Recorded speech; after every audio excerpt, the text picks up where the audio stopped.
God continue to bless you and protect us that Brother Walker is at home. He's not feeling well. We need to continue to pray for him with his health issues. He does well considering the things he's going through. He doesn't complain. And sometimes we take for granted that folk are laying out when they're actually sick. They're actually sick. Good to see Deacon Scott, his wife, back. They've been out sick. Talk with them. Good to have them back. But Wilkes, it's good to have you back. There's a lot of sickness going on, a lot of stuff going on. Good to have William back. She was helping, as we mentioned earlier, she was helping Anaya with grandkids, and so it's certainly good to have her back home, and we have certainly missed her. We want to start a new series this morning. Really, a lot of our problems are created because we don't know how to deal with problems. And actually, I would say 90% of the problems in the church grow out of the fact that what we're talking about today, and really what we're going to be talking about, is stop reacting and start responding. There's a great difference between reacting and responding. And so often in our lives, at home, on our jobs, that's why you have road rage and folks shooting folk on the highway. They are reacting instead of responding. There's going to be a little problem. We're still working. I want to thank those involved in getting our system back up and going. I've got to come in and reformat some things for myself on the PowerPoint. But thank you for getting it working. Matthew 5:38 through 44, the Bible says, "You have heard the law that says the punishment must match the injury. An eye for an eye, and a tooth for a tooth. But I say, do not resist an evil person. If someone slaps you on the right cheek, offer the other cheek also." That's some heavy stuff. You can't, because the reaction is, if you slap me,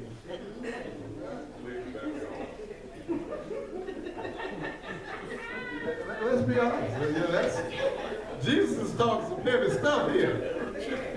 Because most of our motto is not do unto others as they have done, as you would do unto others as you would have them do unto you. Most of our motto is do unto others before they do unto you. But the text continues.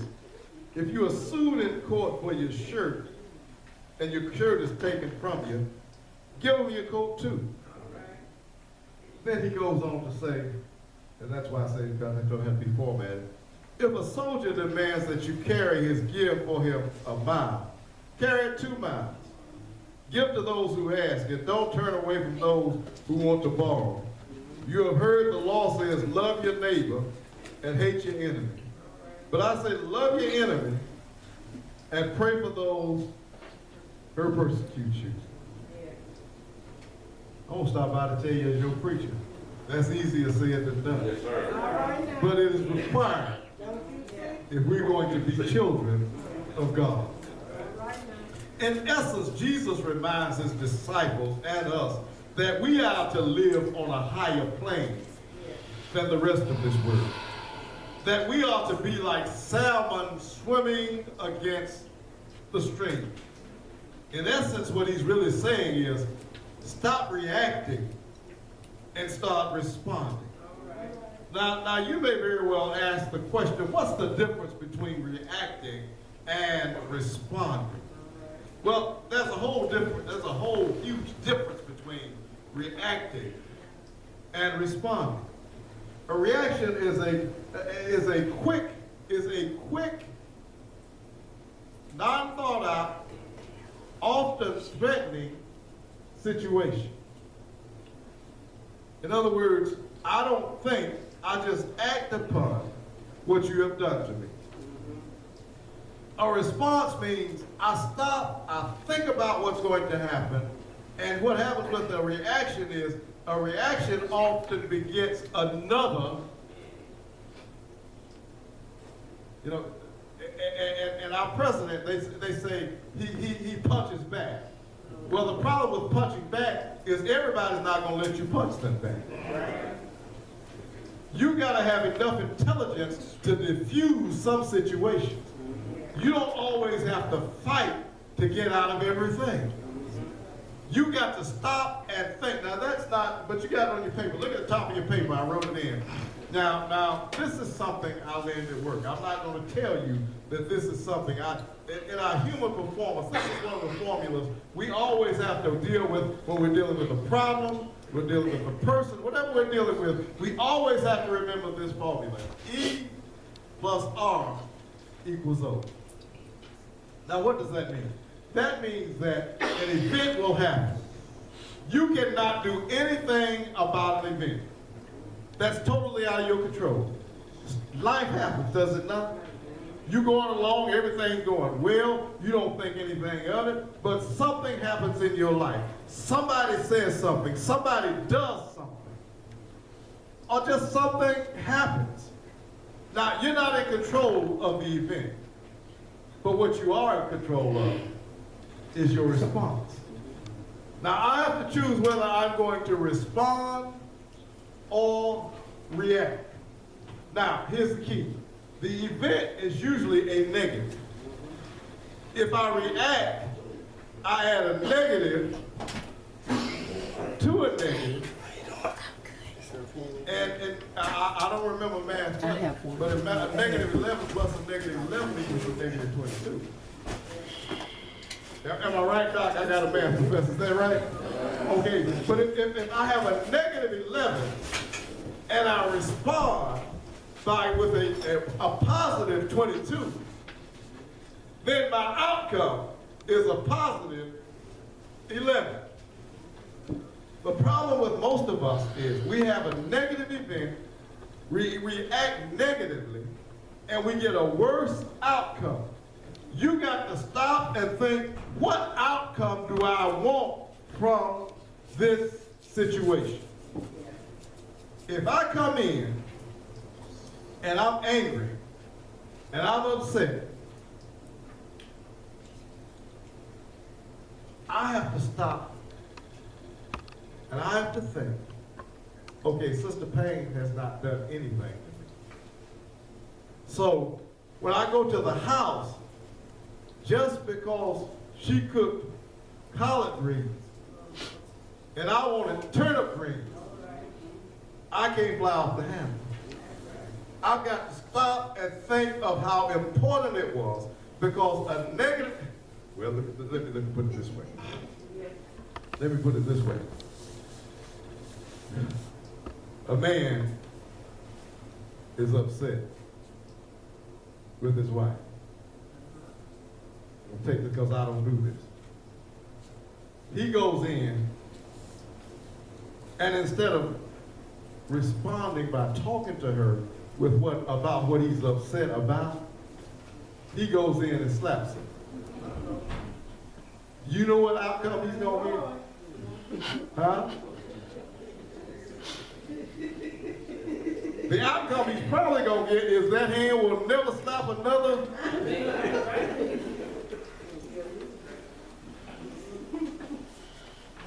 So what we got to do is stop hurting ourselves by reacting. You got to know how to get what you want. And you do that by controlling how you respond to what's going on around you. Because just because you're out of control does not mean I have to be out of control. Proverbs 19 says, now here's what we just talked about it. Now, Newton's law, third law of physics, says that for every action, there's an equal and opposite reaction. But the great physician says, for every negative action, there's an appropriate response. Now, let me ask you something. If there's an emergency situation, do you call first reactors or first responders? Have you ever called a first reactor when your house is on fire? Well. Have you ever called a first reactor when you have a heart attack? Well. There's a reason they don't call because they are responders. They think through the situation and they try not to make the situation any worse. As a matter of fact, they go in to try to make it better. And what we need to understand, when we have knee-jerk reactions, we pause and we realize that we should have taken a breath. And we turn around, but we turn around, you know, you say things that you don't want to say, you do things that you won't want to do, but you turn around and do it over and over and over again. Why? Because you have not trained yourself to respond. All you know how to do is react. The Bible says hot-tempered people must pay the penalty. If you rescue them once, you'll have to do it again. How many of you had a sibling or a friend or a cousin? You were in a fight every week and you didn't know why. They were always starting something. You didn't know what they started, so you jump in to defend them. And then you get home and you find out you were fighting for some of the most foolish stuff. When you start dealing with hard-headed folk, you're going to have to fight every step of the way because they're going to drag you into their mess. All right. So sometimes the best thing to do is let them get there. Yeah.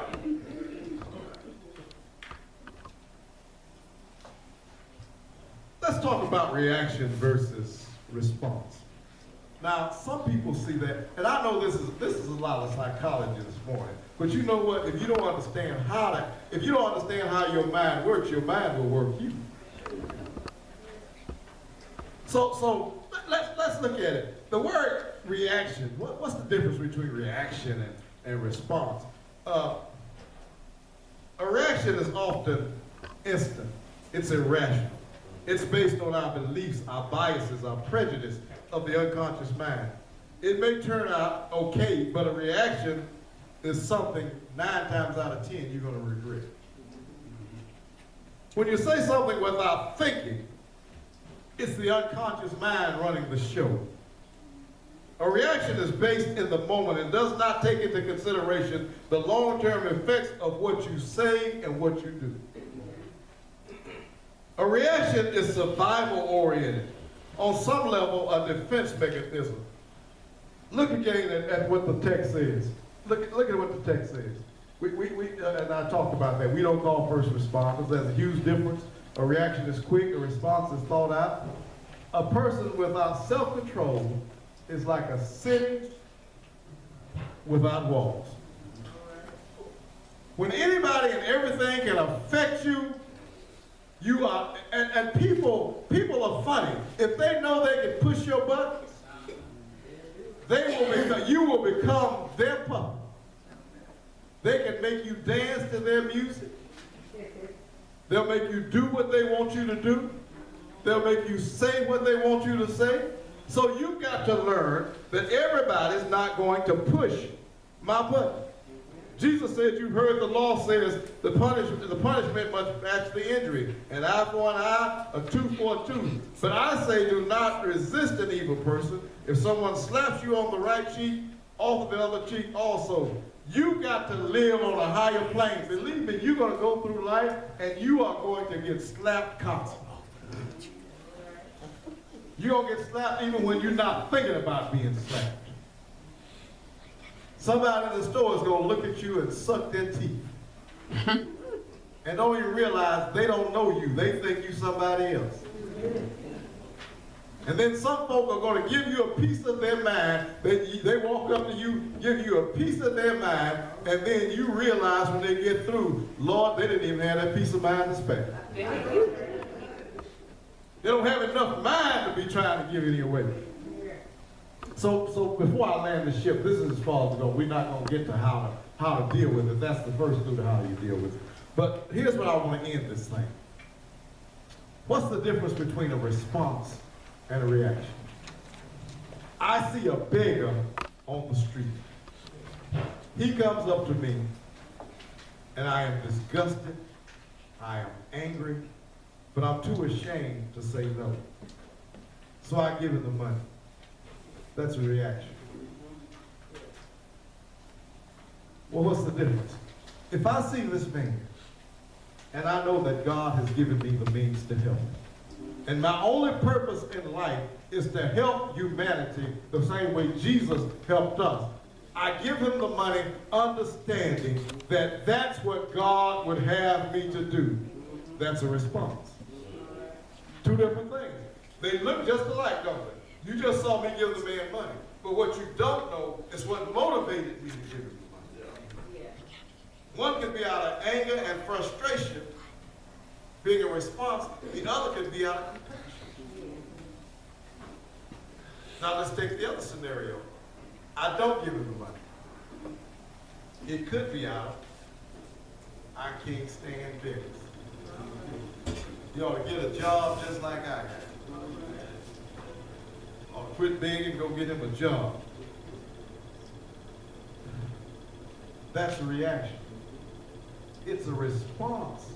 All you see is what I did. You don't know if it was a reaction or a response.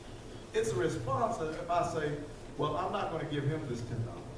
But what I will do is I will go down the street that's Highway 80 Mission. I'm going to give them this $10 because they can do for a lot more people with that $10 than what this one man can do with it. That's a response.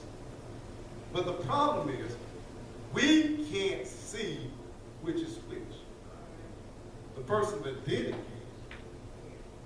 So what I've got to do is I've got to determine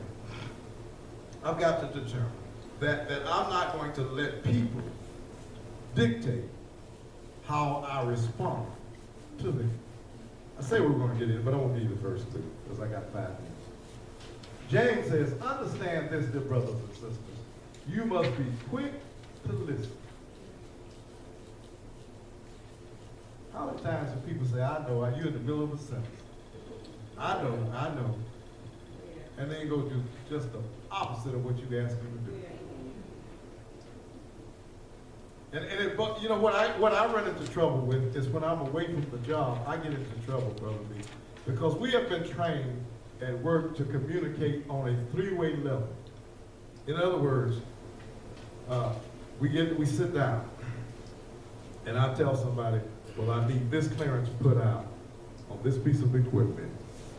Let's say alpha pulverizer. That means that, but I say, I need you to put out clearance on alpha pulverizer. This is the clearance I need. He will ask me, okay, we are talking about alpha pulverizer, and this is the proper documentation. You know what the normal response is? Ain't that what I told you? But the proper response is, yes, we're on the same page. Because sometimes what you say, people don't hear. And you'd be surprised how many times you call on the radio or somebody calls you on the radio and go say, do so and so. You don't answer, and then you go take out the wrong stuff. And then you got a problem. You got a serious problem. So it's not that people are questioning you, it's just that communication is not an exact science. So you have to learn what people are actually saying and not assume what they're saying. Have you ever had somebody tell you something and you go do something wrong, or they tell you and you tell? It's not always that people are questioning you. It's trying to get an understanding. Be quick to listen. Before you fly off the handle, make sure what you hear of what you are hearing and what you are seeing. Make sure of that. We have that in, sometimes people, even in church meetings, people get upset because they ask you to repeat something. Or you get through preaching, and you ask the preacher a question, well, I said what I meant, and I meant what I said. That's the problem. I don't know what you said, and I don't know what you meant. So you shouldn't be offended. I shouldn't be offended when I get through with this message. If you ask me, Brother Payne, now you preached 20 minutes. What did you say? Because you may not have understood what I said. And so the way to avoid that is to talk it through. Be quick to listen. And I'm going to give you another hint about listening, and Elder, get ready to invitation. You cannot truly listen if you're thinking of your answer. If you're thinking of an answer, don't believe the lie that you can multitask. Your mind can do one thing at a time. It's either going to think or it's going to listen. And so to avoid reacting, learn to spend more time listening than you do talking. Love you. But we're going to get into this more. Because a lot of issues in the church is folks spend too much time talking about what they don't know. And the sad thing is, and I said it in Sunday school, the most tragic thing in the world is when people are talking about what they don't know, and they don't know what they don't know. That's how most foolishness gets started. And if you listen to folk that don't know, and you spread it, then it creates a bigger situation. Learn to listen. And then filter through what you heard. Nothing bugs me more than when folks say, I heard. And I say, who did you hear it from? Well, I can't tell you that, but it's a reliable source. What you're telling me is, it's a person that will rely every time they get a chance. God bless you. We love you.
Jesus gave his life for ransom.